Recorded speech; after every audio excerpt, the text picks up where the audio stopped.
Hi, year 7 and 8. I thought I'd use this video just as a way just to give feedback, so just something a little bit different. And it also gives me a chance to explain the 3-week set of work based around portraiture. So let me explain that first. So I wanted you to have 3 weeks to produce a really good quality portrait drawing. The reason for giving you 3 weeks is that with the homeworks being set for you to spend 40 minutes of time on each task, then 40 minutes isn't really long enough for you to be able to get really good quality portrait.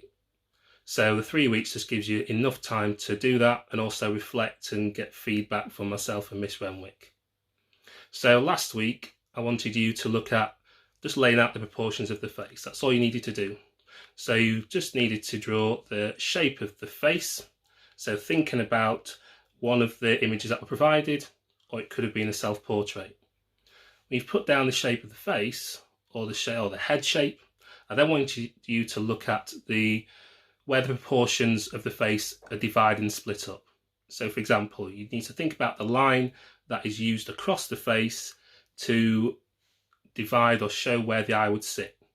Now, looking at this video, my eyes are not actually halfway down my face, but it depends on the position of the face. If I'm to look a bit straighter, then I'm roughly going to be filling that idea that your eyes are halfway down the face from the top of the head to the bottom of the chin.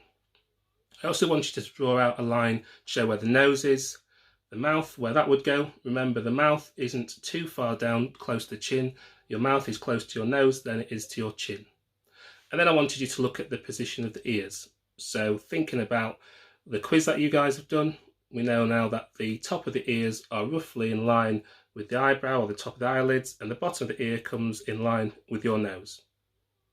So I want you to just draw the lines to show those proportions, and then you might have just put in a basic shape, so a kind of oval shape just to suggest the eyes, and then you could do a box shape or the 3 circles to show the middle of the nose and then each of the nostrils, and then the same with the mouth. You could have just put in a general shape of the mouth but not worry about the details.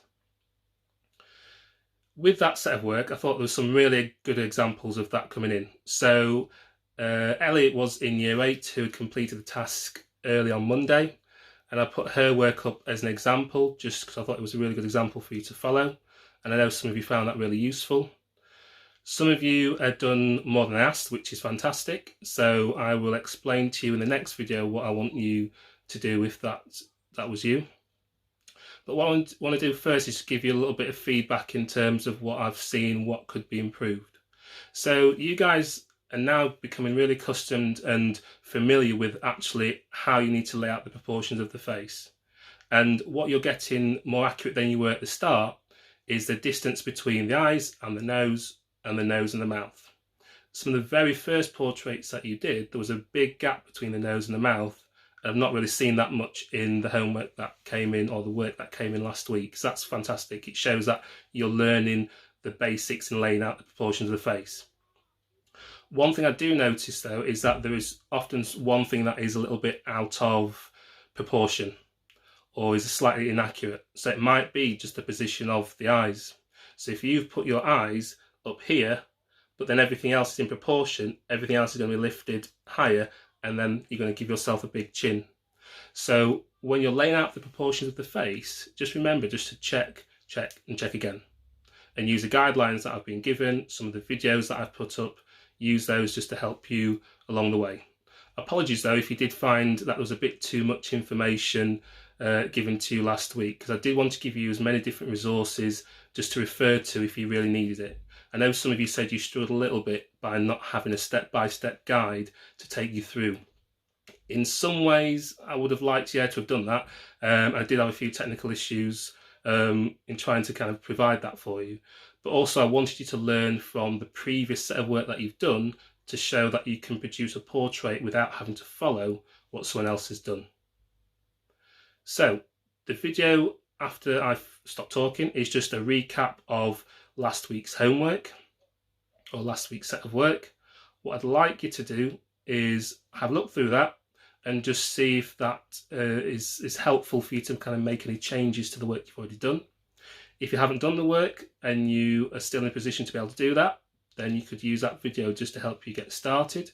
Remember, you were either copying from one of the resources that I gave you, so there was 4 different images you could have chosen, or you're doing a self-portrait. So you were looking in a mirror or taking a photo of yourself and working from that.